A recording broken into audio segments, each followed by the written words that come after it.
Doctor Attem Dattaiah రచించిన మోకు పుస్తకం ఆవిష్కరణ సుందరయ్య విజ్ఞాన భవనంలో ఘనంగా నిర్వహించారు.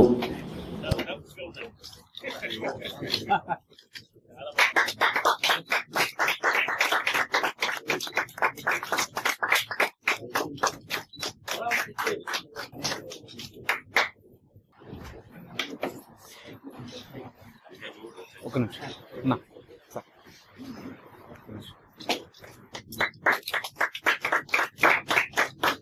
అయితే నీ ఆరోగ్యం దెబ్బతింటారని చెప్పినా ఆ మందు బాటిల్ మీద డేంజరస్ గుర్తు చేస్తాం.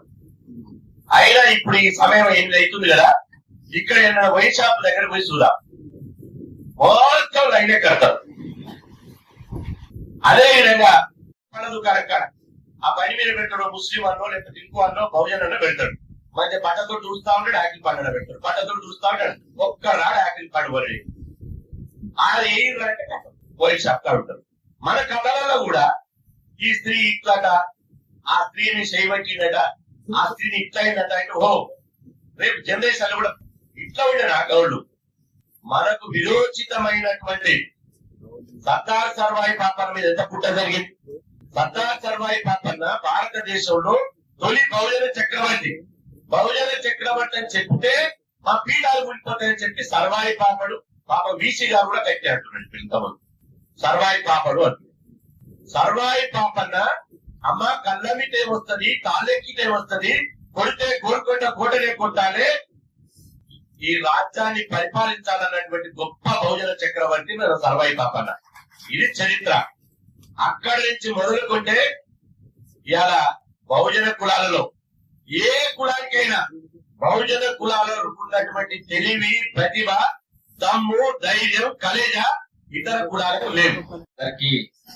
ఈ సభలో ఉన్నటువంటి అందరికి కూడా ముందుగా స్టేజీ మీద ఉన్న వారికన్నా కింద ఉన్న వారికి నమస్కారం తెలియదు. ఎందుకంటే చివరిగా మాట్లాడమన్నారు నన్ను. దాదాపు 6 గంటల నుంచి 8 నా మాట వినేసరికి వందన సమర్పణ అనగానే అంత నవ్వుతారు కానీ ఈయనసేపు మాట్లాడతారు అనుకుంటారు. కానీ నేను అంత ధారాళంగా మాట్లాడే మనిషిని కాదు, అంత అర్హుడిని కాదు. ముందుగా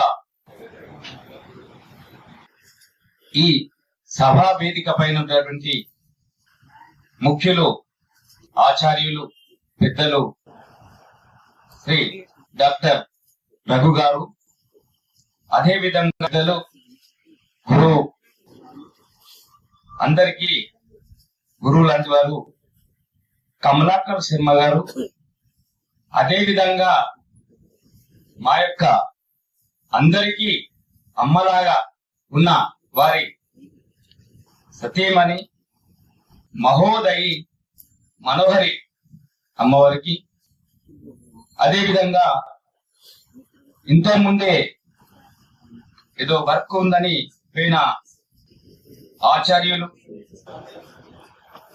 నిత్యానంద స్వామి గారి సార్ గారికి, ఆచార్యులు బీసీ జాతీయ అధ్యక్షులు జాగాజు శ్రీనివాస్ గౌడ్ గారికి, అదే విధంగా ఇక్కడ ఉన్న పెద్దలందరికీ పేరు పేరున నమస్కారాలు తెలియజేస్తూ, ముఖ్యంగా ఈ మోకు పుస్తకాన్ని రాసిన వ్యక్తి కాదు. ఇదివరకు నేను గత పుస్తక ఆవిష్కరణ చెప్పాను. దత్తయ్య గారు ఎక్కడ ఉన్నా కానీ మనందరికి కనిపించే ఇంద్రధనుసు లాంటి వాడని మీ సభాముఖంగా తెలియజేస్తున్నాను. వేదిక మీద ఉన్న మా గురువులు, ఇంతకుముందు సారే అన్నారు ఈనాటి వారు గీతా గురువు, పక్కన ఉన్నటువంటి సంగిశెట్టి సారు నాకు బీసీ గురువు, అటు పక్కన ఉన్నటువంటి మా గురువు గారు నాకు రాశి గురువు. ఈ వరుసలో చూస్తే సీనన్న, ఇటు మల్లేష్ అన్న, అటు కరిస్తూ వేదిక ముందున్న వాళ్ళు ఇంతసేపు కూర్చున్నారు. బీసీ సాహిత్యం కోసం కూర్చున్నారు, మోకు కథల కోసం కూర్చున్నారు. వీళ్ళందరికీ పేరు పేరున నమస్కారం తెలియజేస్తున్నాను. నేను వీళ్ళంతా మాట్లాడిన తర్వాత మళ్ళీ నేను కథల జోలికో ఏంటి అని ఒకటి రెండు మాటలు మాట్లాడతాను. మని ఒక పుస్తకం వచ్చినప్పుడు మంచి ఆదరణ వచ్చింది అని నేను అనుకొని ఆ పనిని కొనసాగిస్తూ ఉన్నాను. చాలా మంది సలహాలు ఇచ్చారు. ఇప్పుడు కూడా వేదిక మీద నుంచి నాకు అభినందనల కంటే నేను సలహాలే గుర్తు పెట్టుకున్నాను. ఎంతమంది అభినందించారనేటటువంటిది నేను రాసుకోలే చేద్దామని అవకాశం ఉంటేనే. దాంట్లో మంచి మంచి సలహాలు ఉన్నాయి. అలా చూసినప్పుడు బీసీ నేను సేకరిస్తున్న టైంలో మంచి కథలు దొరికాయి, బీసీల మీద కవిత్వం దొరికింది, పాట దొరికింది. వీటన్నిటిని ఒక కోణంలో ఒక వర్గీకరణ చేసుకొని నేను చదువుతున్నప్పుడు సమాజాన్ని ఇన్ని రకాలుగా విభజించుకొని సాహిత్యాన్ని చూడొచ్చు అని అనిపించింది. సరే, నేను వాదం జోలికి అలా వెళ్లకుండా సాఫీగా సాదాగా ఇలా చూసినప్పుడు సాహిత్యాన్ని గౌడ వాళ్ళు ఎదుర్కొంటున్న సమస్యలు ఏంటి, వాళ్ళు సంపాదించిన ఆర్థికత ఏంటి, వాళ్ళకి జరుగుతున్న అన్యాయం ఏంటి అనేటటువంటిది ఈ కథల వల్ల నాకు చాలా విషయాలు అర్థమయ్యాయి. అలా చూస్తే మీ కథలన్నింటినీ విభజించుకొని చూసినప్పుడు నేను 12 పుస్తకాలే వేద్దామని ఇప్పటి వరకు మా ప్లాన్ లో ఉన్నాము. ఆ 12 భాగాలుగా చూసినప్పుడు విశ్వబ్రాహ్మణుడు, నెక్స్ట్ మాకు కుమ్మర్ల కథలు వచ్చాయి, బాము పేరుతో ఆ పుస్తకం కూడా వచ్చింది. ఈ పుస్తకం కూడా వచ్చి 6 నెలలైంది. నేను ఢిల్లీ నుంచి వచ్చి ఇక్కడ ఆవిష్కరించుకునే సమయానికంటే ఆ 20,000 30,000 నా ఫ్లైట్ ఛార్జీలు, ఈ హాల్ ఛార్జీలు ఇవన్నిటికంటే నేను ఇంకా పూర్తి సేవ్ అయితే కదా నేను రాలేను, ఆవిష్కరణ కోసం మేము ప్లాన్ చేయలేము. వేరే మిత్రులు కూడా అన్నారు, ఆవిష్కరణ కంటే ఇంకో పని రావడం ముఖ్యమనే ఉద్దేశంతో వేరే కథలు తీసుకుని కూర్చున్నాం. ఇప్పుడు మా ముంగటున్న కథలు పంచదాయిల కథలు 4వ పుస్తకం. 3వ పుస్తకం రజకుల మీద రేవు పేరుతో వచ్చింది.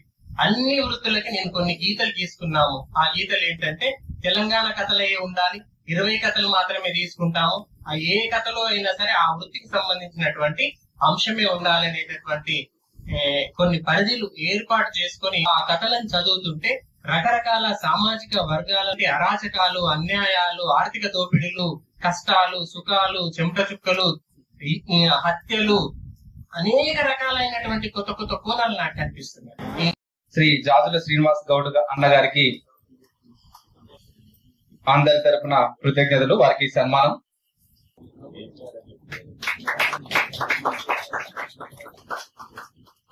థ్యాంక్ యూ అన్న.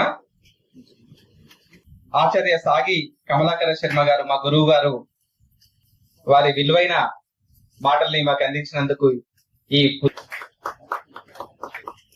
మరొక విశిష్ట అతిథి డాక్టర్ సంగిశెట్టి శ్రీనివాస్ సార్ గారికి ప్రత్యేకంగా కృతజ్ఞతలు, వారికి కూడా సన్మాన కార్యక్రమం.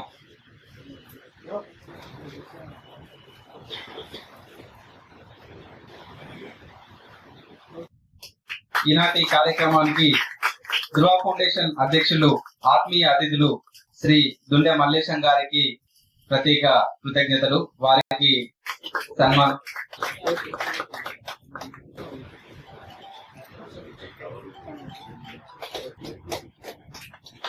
మరొక ఆత్మీయ అతిథి శ్రీ బొమ్మగాని నాగభూషణం గారికి కృతజ్ఞతలు, వారికి సన్మాన కార్యక్రమం.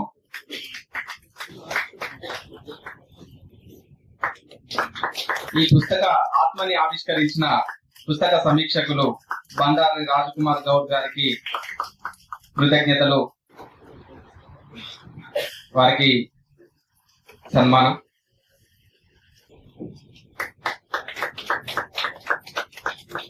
ఈ పుస్తక కవర్ పేజీని అందంగా అద్భుతంగా అందించిన అశోకాచారి అన్నగారికి ప్రత్యేకంగా ధన్యవాదాలు, వారిని వేదిక మీదికి ఆహ్వానించారు. ఆ తర్వాత ధృవ ఫౌండేషన్ లక్షల పుస్తకాలని అడగగానే, కనీసం మేము హైదరాబాద్ రాకున్నా కూడా అడగగానే వాట్సాప్ లో పీడిఎఫ్, మెయిల్ లో పీడిఎఫ్ పెడితే చాలు మాకు ప్రింట్ చేసి చేతిలోకి అందించే మా గణపతి ప్రింటర్స్ సందీప్ అన్న గారిని వేదిక వీరికి ఆహ్వానిస్తున్నాం. వారికి మా అందరి తరఫున అన్నకి ప్రత్యేకంగా కృతజ్ఞతలు.